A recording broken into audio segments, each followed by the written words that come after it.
l'homme répare une voiture quand il découvre soudain quelque chose d'étrange. La vieille épave d'occasion qu'il vient d'acheter semble entièrement en or.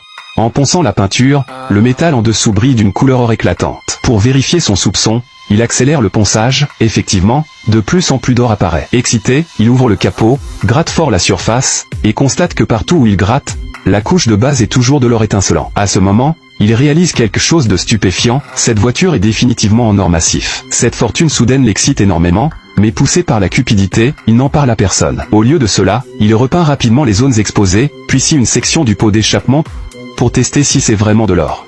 Peu après, il se rend avec impatience chez un prêteur sur gage local. Le propriétaire, voyant l'apparence miteuse de Kenji, ne croit pas qu'il ait quelque chose de valeur. Cependant, dès qu'il teste l'anneau en or, il est instantanément stupéfait. Le test montre que ce n'est pas seulement de l'or véritable, mais aussi l'or le plus pur disponible sur le marché. Le propriétaire demande immédiatement d'où cela vient. Pour éviter les ennuis, Kenji dit l'avoir trouvé. Voyant que Kenji ne dit pas la vérité, le propriétaire lui demande de laisser son numéro de téléphone, disant que quelle que soit la quantité qu'il a, il lui achètera tout. Puis il tend une grosse liasse de billets à Kenji.